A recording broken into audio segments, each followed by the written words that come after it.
La chimie est la science qui étudie la matière. Nous allons donc voir dans ce chapitre de quoi elle est constituée. Depuis toujours, les hommes se sont demandé de quoi était constitué notre environnement. Il y a 2400 ans, Démocrite avait imaginé l'expérience suivante. Si jamais on découpe un objet en deux, on a deux moitiés d'objet. Si on coupe encore ces moitiés en deux, on a encore deux autres moitiés, puis encore en deux, puis encore en deux, puis encore en deux, puis encore en deux.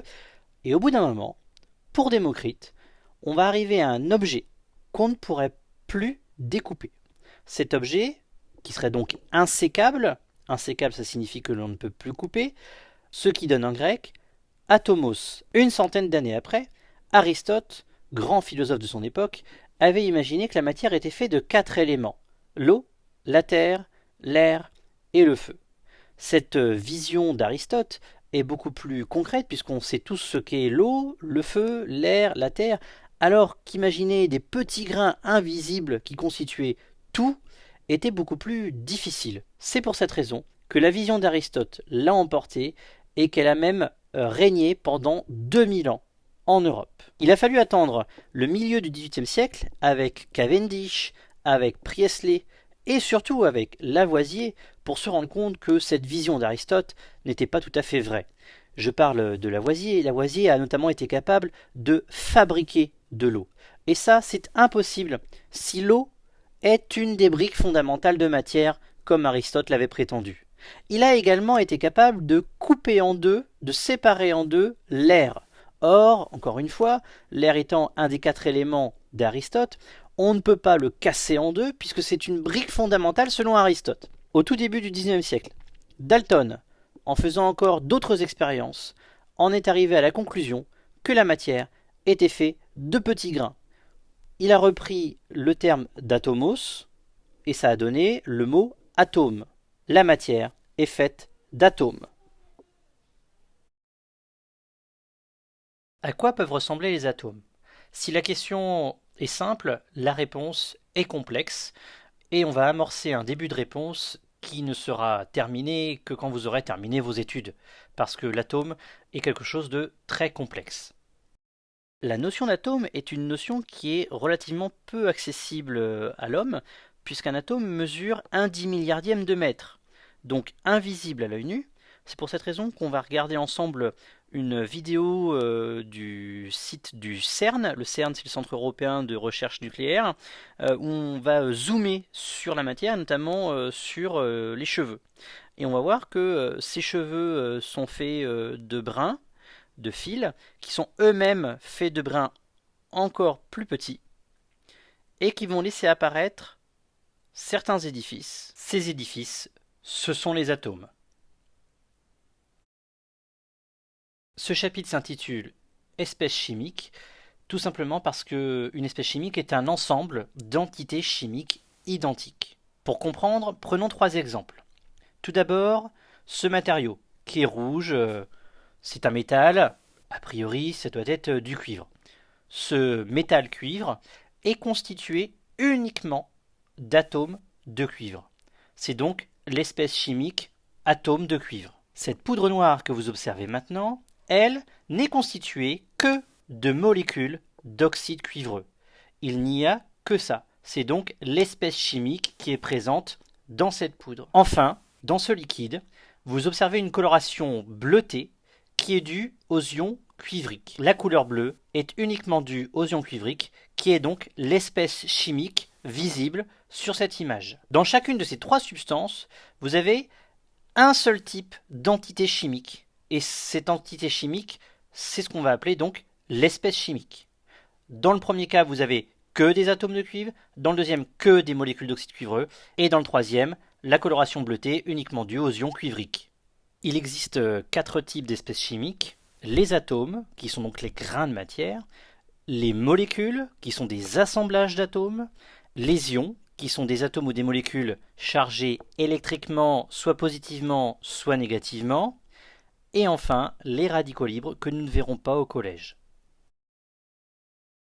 Quand Dalton a énoncé sa théorie atomique, à savoir que la matière était faite de petits grains qu'il a appelés atomes, on pensait qu'il n'y avait pas plus petits que les atomes. Aujourd'hui, on sait que c'est faux.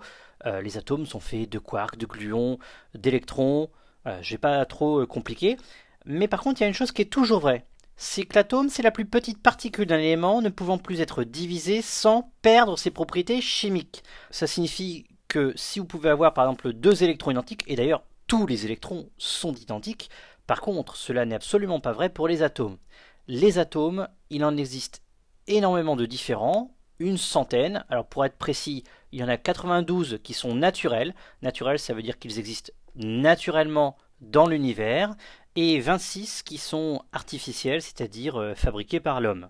Question que vous devez vous poser, qu'est-ce qui différencie un atome d'un autre atome? Tout simplement la taille et la masse. Il y a des petits atomes comme l'hydrogène ou l'hélium, et des atomes beaucoup plus gros comme l'or, le plomb ou l'uranium. Cette année, on vous demande d'en apprendre 4. L'hydrogène, le carbone, l'azote et l'oxygène. Dans chaque case, on indique le numéro de l'atome, le nom de l'atome et son symbole atomique. Son symbole atomique correspond à la lettre majuscule qui est souvent la première lettre du nom.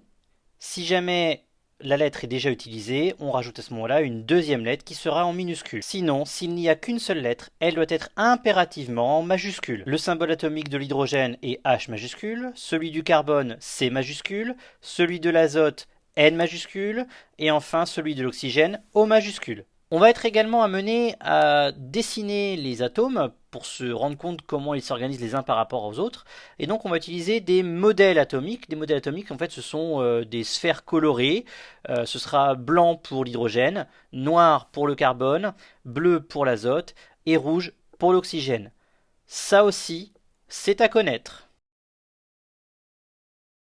Les atomes peuvent s'organiser de différentes façons. Soit ils vont rester seuls, comme par exemple dans les métaux, l'exemple du cuivre que je vous montrais tout à l'heure, ou bien ils vont s'associer avec d'autres atomes grâce à des liaisons chimiques pour former ce qu'on appelle des molécules. Pour que vous compreniez, on va prendre deux exemples.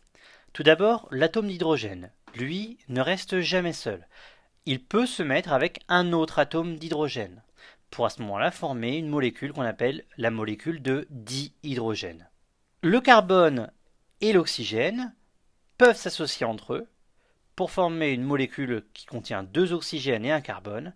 Cette molécule s'appelle le dioxyde de carbone.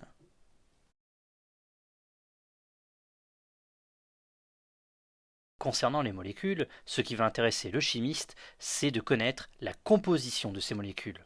C'est ce qu'on va appeler la formule chimique. Autrement dit, quels sont les atomes qui sont présents et en quelle quantité. Reprenons l'exemple du dihydrogène. Sont déjà présents des atomes d'hydrogène. Donc on va indiquer le symbole de l'atome d'hydrogène. Il y a deux atomes d'hydrogène, donc on va également noter 2 pour dire qu'il y a deux hydrogènes.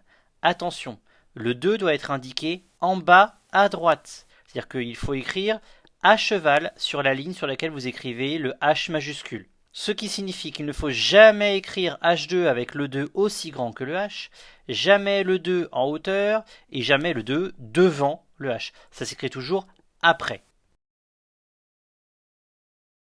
Voyons les formules chimiques et les modèles moléculaires de certaines molécules que vous devrez connaître. Le dihydrogène, on l'a vu, la formule chimique est H2. Petite remarque, quand vous avez le nom d'une molécule qui commence par di, en général ça veut dire 2, donc dihydrogène, donc 2 hydrogènes. Le diazote, si vous avez compris, vu que le symbole de l'azote c'est N, on aura donc comme formule N2. Pour le dioxygène, O2. Dans l'eau, il y a de l'hydrogène et de l'oxygène. 2 hydrogènes, un oxygène, H2O. H2O. Cette molécule, je pense que vous avez déjà entendu. Attention, quand il y a un atome, il ne faut pas écrire le 1. Vous remarquez qu'on n'écrit pas H2O1, on écrit H2O, tout court. Donc, le 1 est sous-entendu quand on ne le met pas. Si cela avait été 0, on n'aurait pas mis l'atome d'oxygène. Pour la molécule de dioxyde de carbone, il y a du carbone, de l'oxygène, et comme c'est le dioxyde de carbone, il y a 2 oxygènes, donc CO2. Le méthane est constitué de carbone et d'hydrogène.